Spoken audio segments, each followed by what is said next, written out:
Doctor Mohammad Yunus Narendra মোদীর সঙ্গে বৈঠকে শেখ হাসিনাকে প্রত্যর্পণের কথা বলেছেন প্রধানমন্ত্রী নরেন্দ্র মোদীকে, এবং তিনি ভারতের প্রধানমন্ত্রীকে মনে করিয়েছেন যে বাংলাদেশের তরফে ডিসেম্বর মাসেই আনুষ্ঠানিক চিঠি দেওয়া হয়েছে শেখ হাসিনাকে ফেরত চেয়ে, এবং ভারত এখন পর্যন্ত তার কোনো উত্তর দেয়নি। তার মানে কি এই, ভারতকে কি এখন শেখ হাসিনাকে ফেরত দিতে হবে?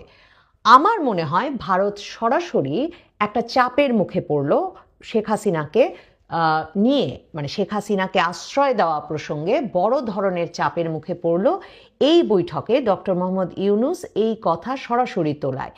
ভারতের পররাষ্ট্র মন্ত্রণালয়ে যতবারই সংবাদ মাধ্যমের তরফে জিজ্ঞেস করা হচ্ছিল যে বাংলাদেশ চিঠি দিয়েছে, আপনারা উত্তর দিচ্ছেন কিনা, তারা বলছিল তারা দেখছে, এ বিষয়টি তারা খতিয়ে দেখছে, কিন্তু উত্তর কবে দেওয়া হবে সে প্রসঙ্গে কিছু জানা যাচ্ছিল না।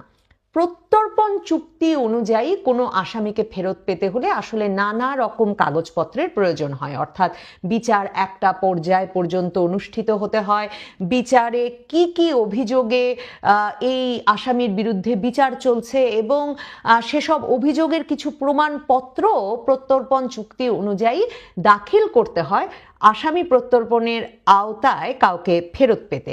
কাজেই ধারণা করা যায় শেখ হাসিনা এবং ভারত সরকার হয়তো প্রত্যর্পণ চুক্তির আওতায় শেখ হাসিনাকে ফেরত দেওয়ার ক্ষেত্রে কিছুটা সময় পাবেন।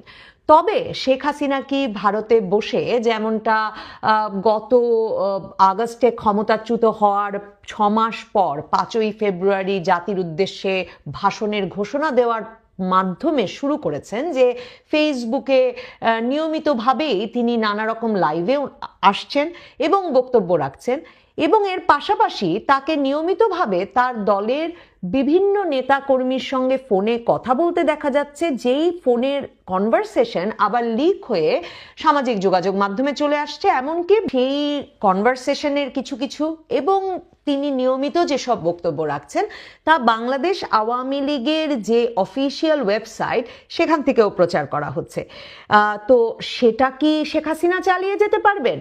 আপনাদের মনে থাকবে, মানে ভুলবার উপায় নেই, 5ই ফেব্রুয়ারি বঙ্গবন্ধুর বাড়ি বুলডোজার দিয়ে গুড়িয়ে দেওয়া হলো, কারণ সেদিনই আসলে 5ই আগস্টের 6 মাস উপলক্ষে ফেসবুকে জাতির উদ্দেশ্যে ভাষণ দেওয়ার ঘোষণা দিলেন ক্ষমতাচ্যুত শেখ হাসিনা, এবং সেই বিক্ষোভে ছাত্র জনতা জড়ো হলো 32 নম্বরের সামনে, এবং এরপর 2 দিন 3 রাত ধরে, আসলে 3 দিন 2 রাত ধরে ওই বাড়ি ভাঙা হলো।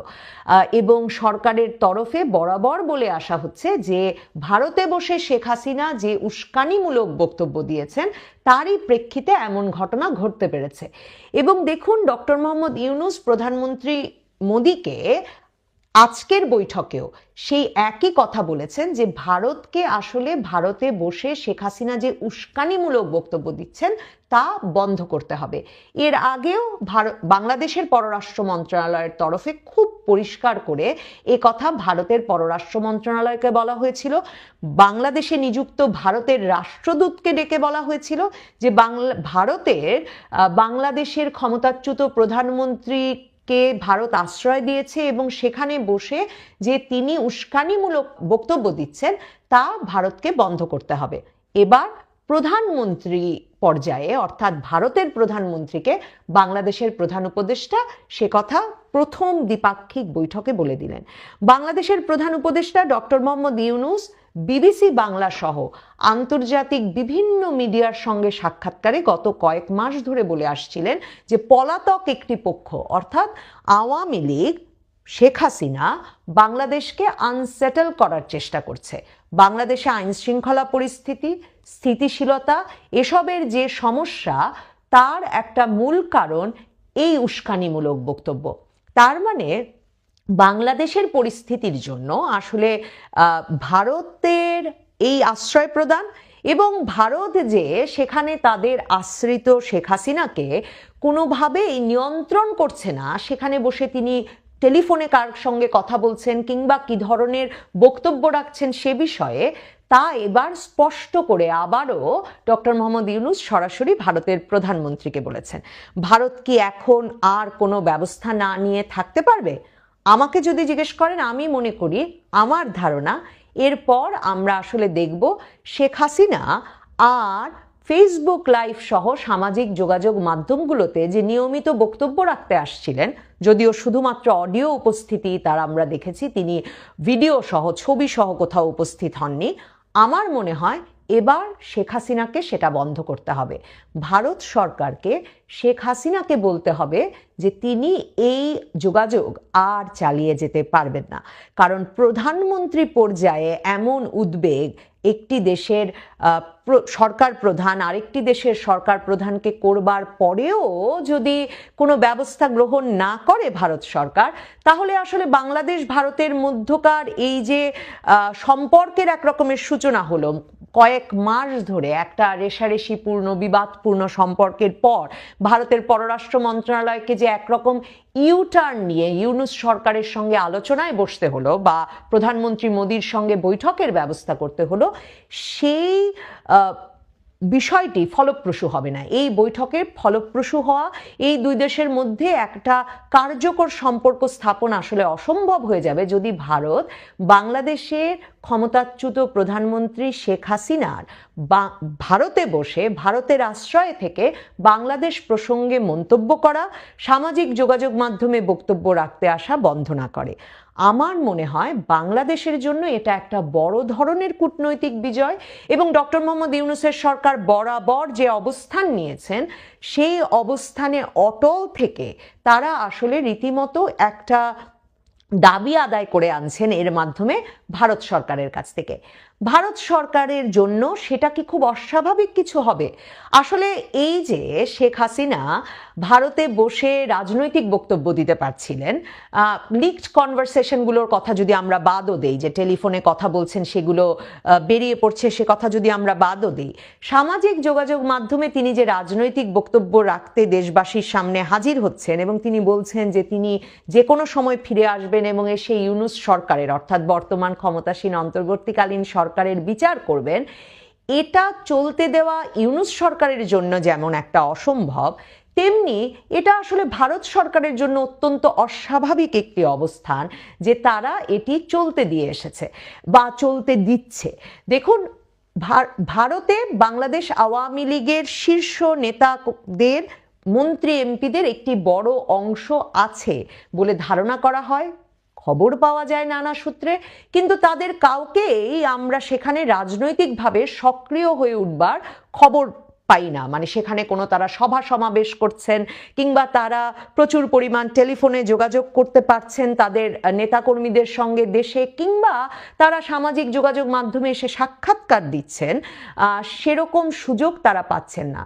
তাহলে শেখ হাসিনাকে, তার মানে কিছু বাধা নিষেধ কিন্তু ভারতে আশ্রয় নেওয়া আওয়ামী লীগের বিপুল সংখ্যক নেতাদের ওপর ভারত সরকার আরোপ করেছে। শেখ হাসিনা সেসব ক্ষেত্রে একটা ব্যতিক্রম ছিলেন। আমি মনে করি ভারত সরকার এই চাপ আর প্রতিহত করবার চেষ্টা করবে না এবং এবার তারা শেখ হাসিনাকে সত্যিকার অর্থেই ভারতে এক রকমের আত্মগোপনে চলে যেতে বাধ্য করবে। দেখুন, শেখ হাসিনা, একটা গল্প বলে শেষ করি, গল্প নয়, ঐতিহাসিক ফ্যাক্ট বলে শেষ করি। ৭৫-এ বঙ্গবন্ধু নিহত হবার পর আমরা জানি শেখ হাসিনা এবং শেখ রেহানা, এই দুই বোন দীর্ঘ সময় ভারতে আশ্রিত ছিলেন। ডটার্স টেইল, শেখ হাসিনার আমলে শেখ হাসিনা শেখ রেহানার সঙ্গে কথা বলে যে প্রামাণ্যচিত্র নির্মিত হয়, সেই ডটার্স টেইল প্রামাণ্যচিত্রে আমি প্রথম জানতে পারলাম যে শেখ হাসিনার স্বামী ডক্টর ওয়াজেদকে ইন্দিরা গান্ধী সরকার সে সময় কিন্তু ভারতের পরমাণু কমিশনে চাকরি দিয়েছিল। তারা ভারতের পরমাণু কমিশনের ভেতরকার সরকারি কোয়ার্টারে থাকতেন দুই বোন এবং শেখ হাসিনার পরিবার, কিন্তু তারা সেখানে এমনকি বঙ্গবন্ধুর দুই কন্যা জামাতা হিসেবে তো থাকতেনই না, রীতিমতো নাম পাল্টে ভারত সরকার সেখানে তাদেরকে রেখেছিল। মিসেস তালুকদার পরিচয় দিয়ে, মিস্টার অ্যান্ড মিসেস তালুকদার পরিচয় দিয়ে সেখানে কিন্তু শেখ হাসিনা এবং ওয়াজেদ দম্পতি থাকতেন।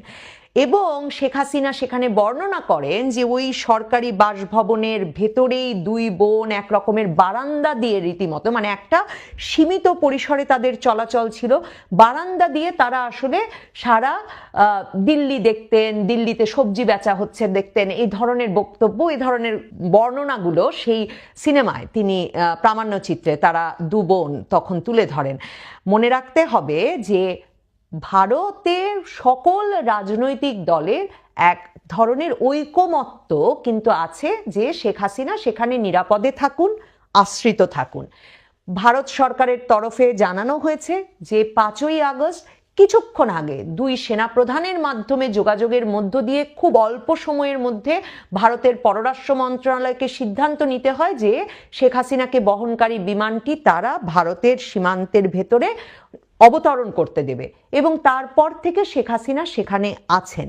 ভারতের সকল রাজনৈতিক দলের ঐকমত্য পাওয়ায় মোদী সরকারের জন্য কাজটা সহজ হয়েছে।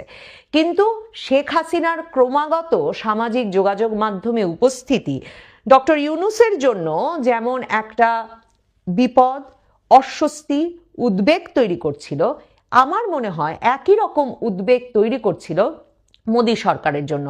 সম্ভবত ভারতের পররাষ্ট্র মন্ত্রণালয় ভেবেছিল শেখ হাসিনার এ ধরনের বক্তব্য ডক্টর ইউনূস সরকারকে এমন চাপে রাখবে যে ডক্টর ইউনূস সরকার ক্রমাগত এর ফলে ভারতের সঙ্গে নমনীয় আচরণ করবেন। আসলে সে ঘটনা ঘটেনি, ঘটেছে উল্টো।